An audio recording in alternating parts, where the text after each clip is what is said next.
back from his car, so we're all good. It's just one of those days.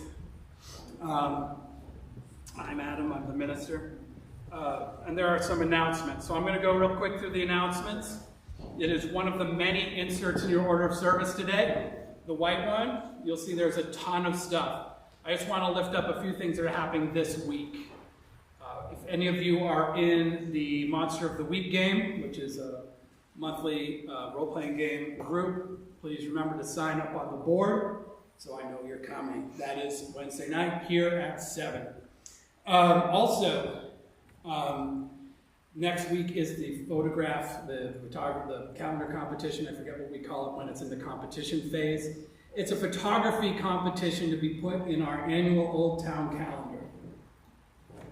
So that's next week. The displays, I think it's going to be here in the sanctuary. At the same time, we will be doing a workshop on Sabbath walks or mindful walking. That will be in the parlor. It won't be that long. It'll be right after church. So if you want to check that out, come on up. I'm doing that. And then we'll go and we'll all vote on the pictures together. They're landscapes. It actually kind of works. Let's see. Okay, the other thing, Steve is here. He's doing his recital at the end of October. The Jack-o'-lantern contest is also at the end of October. So, just scan the announcements. There's more details on all those things in there. Which reminds me also, for those of you who are getting the newsletter, it's coming funny. So if you get like a part of the newsletter, just be sure to click those little dots at the bottom and the top so you can see the whole thing. Is that a reasonable description, Chris, of our situation? Yes. Okay. Yes, Steve, you have an announcement? Nope. I do not know where the offertory hymn is. They just disappeared. Will Hunt. Do you know what number it is? The offertory hymn is not in the order. It's not in the hymn. I don't have it. No worries. No worries. We're going to either hum the offertory hymn or just take communion in silence and contemplate the beauty of the day. I'll decide when we get there. Okay, other things. Coffee hours through the store to the left, little tiny set of stairs going up. Everybody is welcome, and you all should come because we have snacks, and we've got a 3-day weekend crowd. So. Also, I was going to do a whole bit, but I won't because we're doing what we're doing. But these glasses, check these out. These are our pint glasses. This year they are etched. Ooh. Wow. So if you want an Eliot Church Pub Theologians pint glass, I don't know if we're selling them or not, but we have them. They make a great gift. If you sign up for the newsletter, then you get it. Get information about the church, we will give you one. I will point out, they will lend a certain level of zazz to all your holiday parties that is otherwise unachievable. So there's that. And finally, the last thing is, and I know a lot of you know this because we've talked about it, and I don't know where I put mine. You were handed a big sheet of paper, a relatively big sheet of paper, which I've lost, but you have them. Yep. And today we're experimenting a bit with different things different ways of worshiping. There won't be a sermon per se, there'll be smaller pieces. It's a little more informal, theoretically, although we've probably blown that already a little bit shorter. But the idea is just sort of try worshiping in a different way. And we'll be doing that every second Sunday of the month. So even though this is a 3-day weekend, we thought we would commit to the bit. And part of that is finding ways to engage different parts of our mind during worship. So what you have there is a list of quotes from readings. And most of this is readings instead of a sermon. And the question is, who wrote that? So you have golf pencils. Feel free to write down who wrote which thing. They are not in order. That's the one thing that you've got to that's the one challenge. I didn't make this too hard because we want it for kids. Kids want to do it. But they are not in order. And I will give you this. I did not put myself. So the two parts that I am responsible for, original works, if you will, the meditation and the prayer, and then any offhand comment I might make. None of those are there. They're all other people. And one person is voted twice. Okay? All right, you can do this. And obviously there's no grade. It's for fun.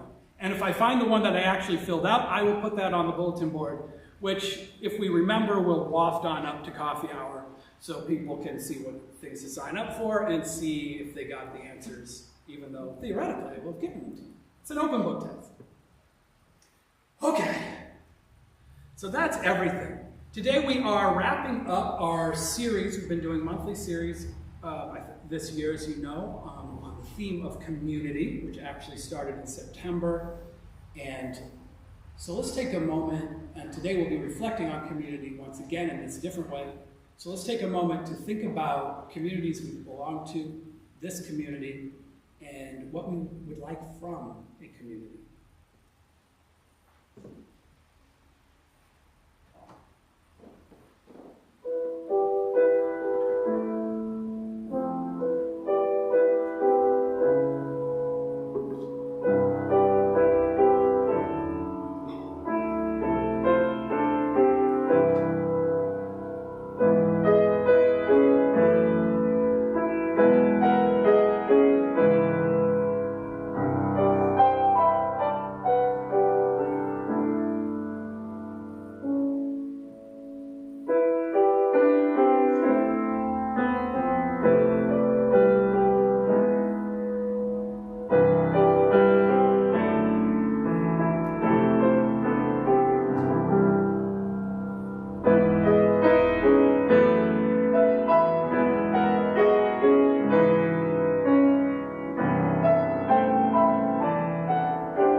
Okay, so now turn to another insert, which is the festively colored orange one.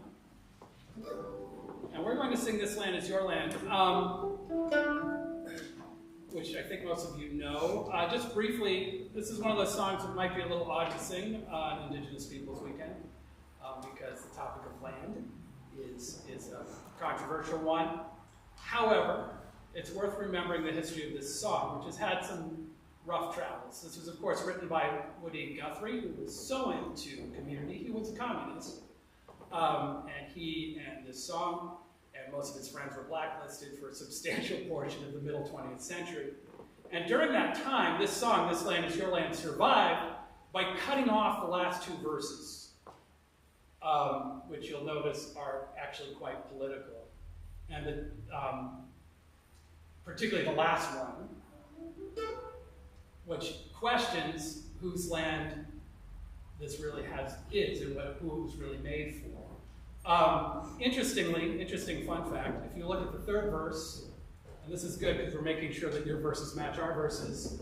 The sun came shining as I was strolling the wheat fields waving, and then it stops, if you look there, in the dust clouds rolling, which is a reference to the dust storms at that time, and he, of course, was a Dust Bowl refugee himself. And that's actually where the song switches. And if you listen to a recording of Woody Guthrie, he puts in an extra measure right there.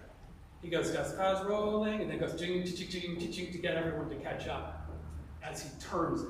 So This Land Is Your Land, as we learned it, people learned it in two ways. Either they were raised by leftists, or they learned it in public school. The public school version is slightly different in that way. Also good, if you learned it in school, you'll know about the descant. We're not singing it. So, from the redwood forest to the Gulf Stream waters. You only sing it that way in school. We're grown-ups. Okay? We're going to sing it the Woody Guthrie way. So please rise.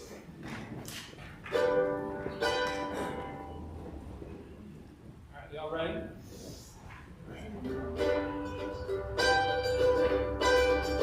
This land is your land, this land is my land, from California to the New York Island, from the redwood forest to the Gulf Stream waters.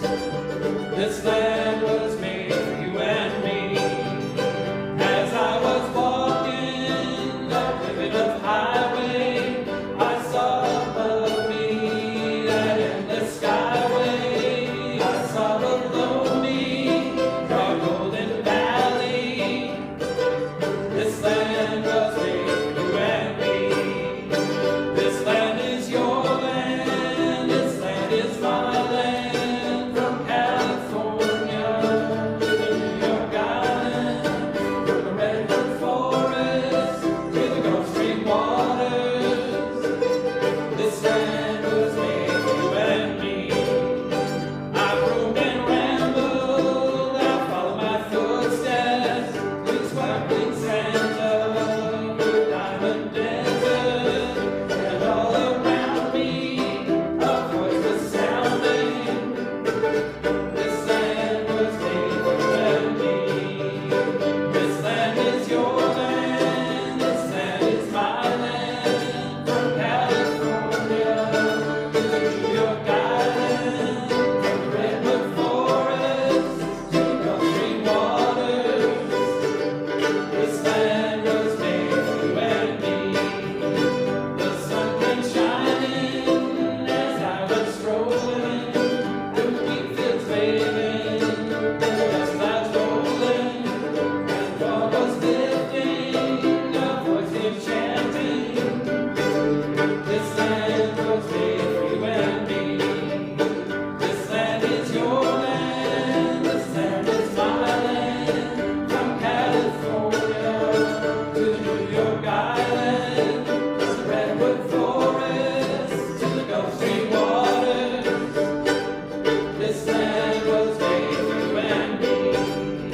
As I was walking, I saw a sign, and that sign said, "Who is passing?" But on the other side, it didn't say nothing. That sign was made for you and me. This land is your land, this land is my land, from California to the New York Island, from the redwood forest to the Gulf Stream waters. This land was made for you and me. In the squares of the city, in the shadow of the steeple, in the relief office, I've seen my people, and some are grumbling, and some are wondering if this land's still made for you and me. All right, here we go. One more time. This land is your land, this land is my land, from California to the New York Island, from the redwood forest to the Gulf Stream waters. This land was made for you and me. All right, good job. Whew, I'm out of breath. Sorry. Let's start fast. Did I miss a verse? That's a legitimate question. There was a moment where everyone was like, "Woo." You added I added a verse. Okay. Thought that might happen. For those of you who are visiting for the first time, we are also a band that has one gig a year at a real kick in Kagger. And sometimes the versions of our songs are the ones we sing there. And they tend to be a little longer. All right. Please join in our covenant, which is written in your order of service right after the hymn. In the love of truth and in the spirit of Jesus, we unite for the worship of God and the service of all.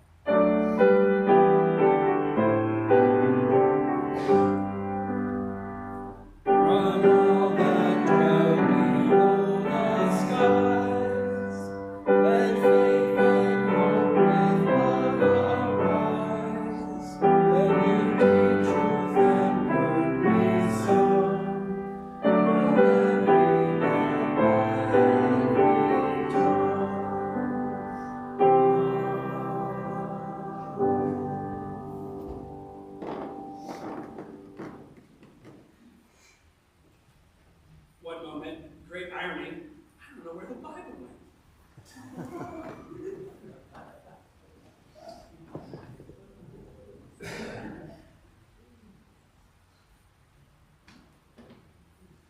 wish that was a bit, but it wasn't. This week has been a little chaotic. So for those of you who, again, well, and this is a good update for everybody. Our administrator, Felicia Nadell, went to the hospital unexpectedly 3 or 4 weeks ago now, and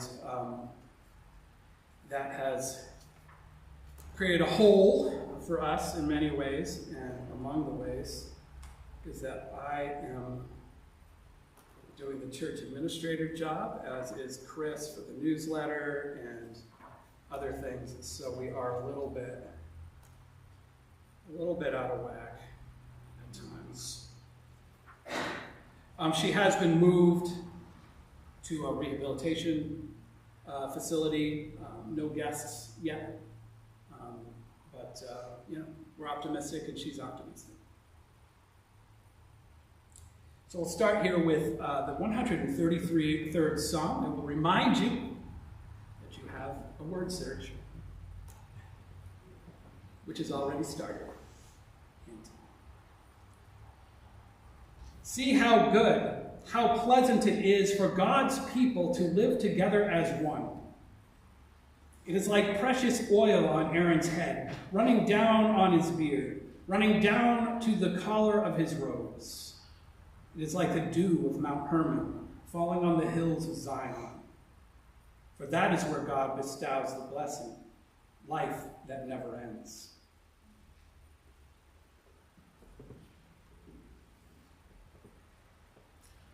How good, how pleasant it is for God's people to live as one. Y'all found it, right? On your sheets. How good, how pleasant it is for God's people to live as one. This from the 133rd Psalm. So at one point this week, my eldest texted me and asked if I would be willing to head down early the next morning to the farm where he works in order to help reskin the hoop house. Reskin the hoop house. Now, you don't really need to understand the details of that process, but simply put, hoop houses are those plastic-covered greenhouses that vegetable farmers use. And once the hoop house is up and skinned, the actual farmers, the ones with actual skills, can go about the business of growing things. However, it takes a lot of unskilled labor, a lot of people, just regular people, to get the plastic sheeting up over the frame. So, when you need to reskin the hoop house, families, friends, and neighbors are called to help get that work done, regardless of their abilities. Now, we volunteers, who mostly lifted, pushed, and pulled giant sheets of plastic with some competency, were paid in coffee and bagels, and the chance to be part of something, to stand around and talk to each other at breaks, admiring the day and the farm and the hoop house growing before us. Now, this process didn't take as long as, say, a barn raising, the iconic image that still exists somewhere deep in our communal memory. But I would say that it is safe to say that this is a version, a modern equivalent to that memory. Because sometimes, even now with our modern stuff and our sense of individuality and all those great 20th and 21st century things, sometimes we need to gather a people together to perform a task. And in those moments, we rely on relationships. We rely on relationships, on goodwill and good spirits and a sense of belonging to the person or persons doing the asking. After all, we don't usually allow ourselves to be paid in coffee and bagels when we do work. Before we were called to work on that hoop house, we, the volunteers, were just minding our own business. We had things to do. But the strands of relation or proximity or interest awakened our instinct to be together. We were pulled in for the chance to be part of something, even for a few hours. Lately here at church, we've been talking about community and communities, addressing the topic with great seriousness and considering the challenges of building an intentional gathering like the Eliot Church. But there is a way in which building a community isn't hard at all. Isn't hard at all. Human beings are constructed to congregate, after all. It is frankly strange when we do not. Communities can be as intense as a medieval monastery or as lightly held as a shared morning task, but there are lots of stops in between. And we gather, we congregate at those stops. I have found community at church, of course, but also in family, at music festivals, and in political action. And I know you all have found ways to gather as well. It is what human beings do best. Gathering together to share and support, to be lifted up, to be given a sense of belonging and meaning that keeps us even when we are apart. So we will listen to the readings today. Some from or about the ancestors who got us here, some about community itself, and some about the future of community and congregations, of a people who have chosen each other. So let us take a moment in silence to think about the times we felt we belonged, even for a moment.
Our responsive reading this morning is in your gray hymnal, number 661.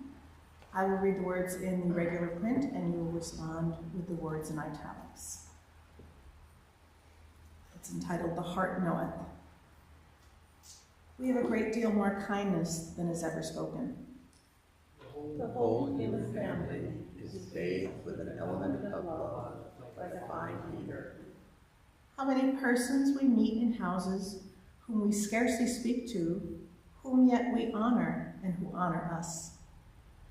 How many we see in the street or sit with in church, who though silently we warmly rejoice to be with.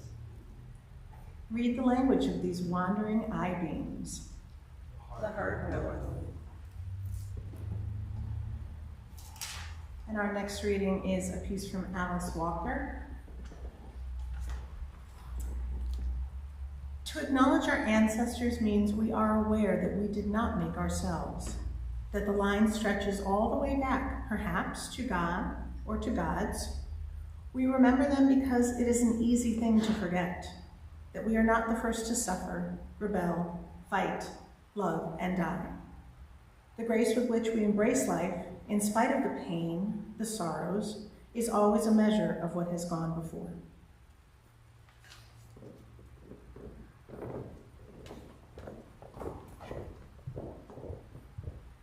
Our next reading is from Can You Hear Them by Lynn Gardner.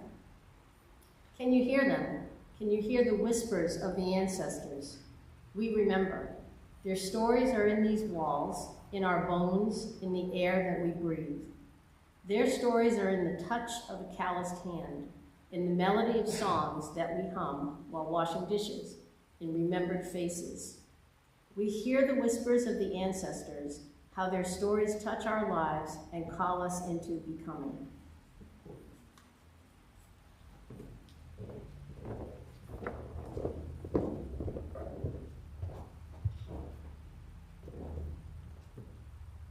Once again, remind you, as we start the Lord's Prayer, that we altered the beginning from tradition, so you might want to read it.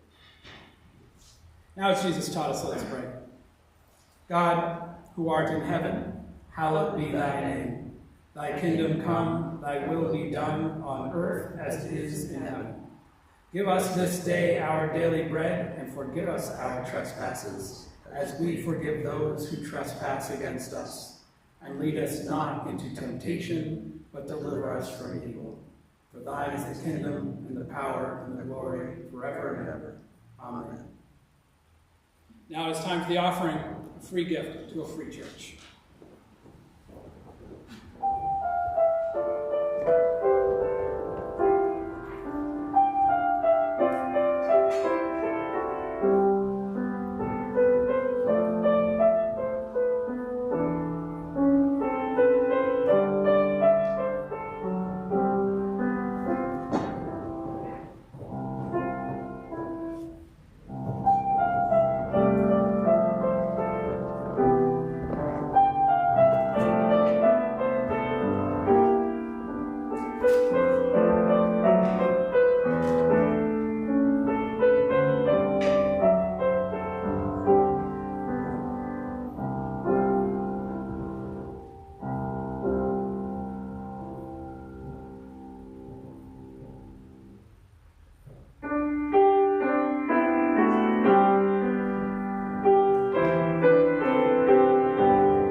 Bring many gifts, and together build one church community.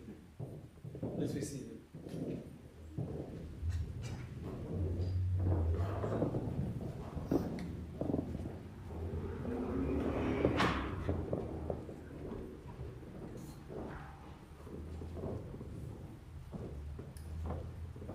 Our next reading is from Together by John Dorhauer, the past General Minister of the United Church of Christ. There is within me a dawning awareness of, on the negative side, how much we in American culture are taught to fight alone, and on the positive side, how utterly necessary it is for me to do anything that matters interdependently with others. Regarding that first point about being conditioned as an American to ascertain my independence, to pull myself up by my own bootstraps, to be my own person, all that is also reinforced by the particular expression of Christianity they have chosen to be a part of. In the United Church of Christ, our polity is what we call congregational. That is to say, each setting of the church, literally each congregation, is free to express a faith of its choosing without interference from anyone outside its boundaries. In our polity, we give high value to what we call our autonomy, and prize that independence. Those are not bad things at all, either from their cultural or their religious origins. However, they can also lead to some false assumptions about how to live and move in a world where, no matter how much we insist we are free from the influence of another, or how much we pull ourselves up by our own bootstraps, we are always in need of someone else. We are by nature interdependent creatures. We need each other. There's a beautiful hymn sung often in the Black church, I need you to survive. I believe that. I believe that every single one of us thrives in relationship, with family, with friends, and with community, with coworkers, with neighbors, with strangers newly met. I am learning to unlearn the impulses endemic in the notions of American independence and UCC autonomy. I am practicing in more and more ways the art of collaboration and cooperation and intersectionality and compromise and debate and dialogue and vulnerability and openness to new ways of thinking and looking at things. God once took the name Emmanuel, God with us. There is inherent in God's way of being a withness that seems to be essential. Even in the very heart and nature of God is a witness that requires relationship in order to survive, in order to be. God with us abides, lingers, hovers, broods, sustains, guides companies. We would do well to be wise ourselves to learn to live in a witness kind of way. We who are created in the image and likeness of the God with us are by nature drawn into relationships that matter. We do not live in vacuums. We are meant to be together. And so, as life unfolds for you, value those with whom you live, you work, you recreate. Cultivate that part of you that in humility receives the help, guidance, and wisdom of another, without whom your own work would be incomplete. We need you. We need each other. Without each other, life on this mortal coil is a tough slog. May there be company enough for you to thrive on this, your journey into the mystic.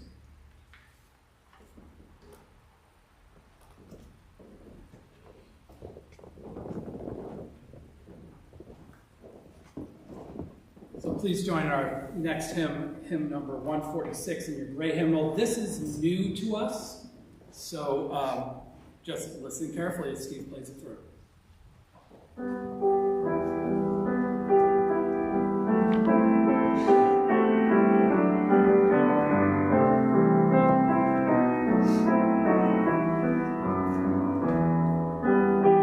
Please rise.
Let's take a moment in silent prayer.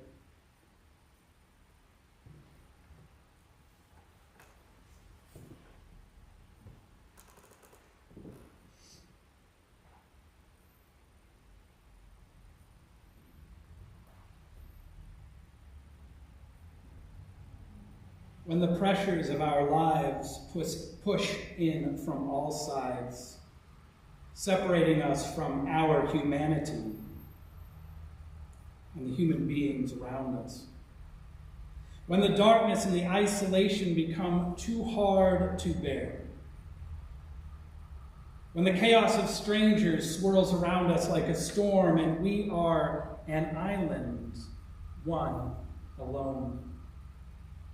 When we feel a gap between our bodies and our spirit and the rhythms of the universe respond to our entreaties with silence or dullness. Though we feel astray, or maybe because we feel astray, we reach out, or try to reach out. We open our hearts and our arms to the love that is there for us as we seek a true communion and congregation in the midst of the great whatever that is ultimately transcendent love.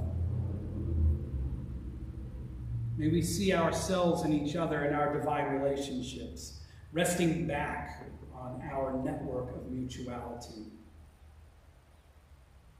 When we feel we have lost our way, carrying too much of our burden alone, may we seek to be part of a people, or even the people. For the journey of hope, faith, and love is a communal journey in the midst of one small tribe of humanity that rests in the midst of all humanity. Amen.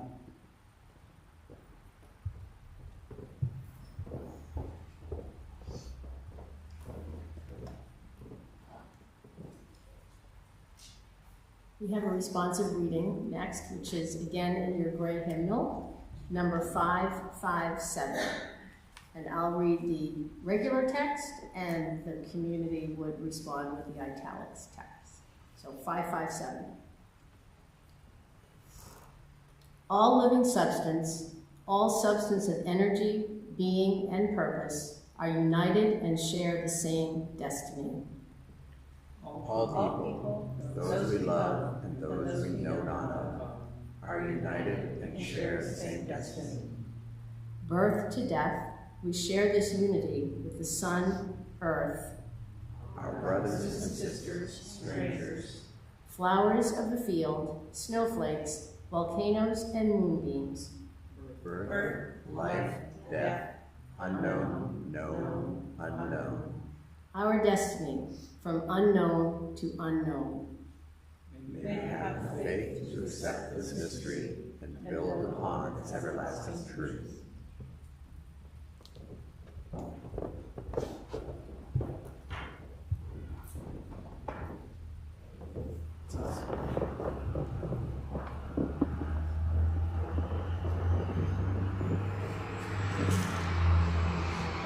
Okay, you can stand up. How many of you know this song?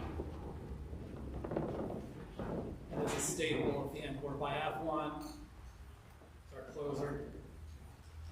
You are welcome to sing on the verses.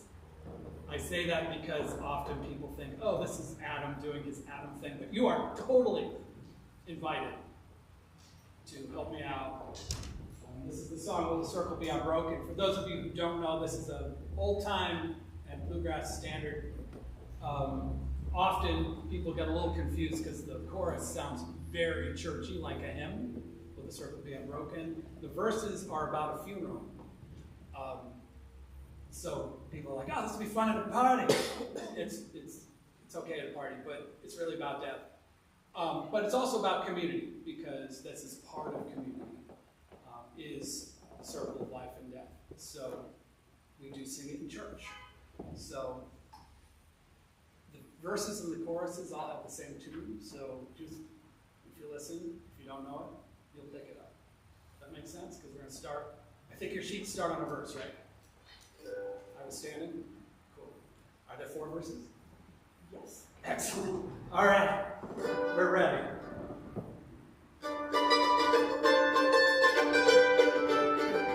I was standing by my window on a cold and cloudy day when I saw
forth in joy and be led back in peace. The mountains and the hills before you will burst into song, and all the trees in the field will clap their hands.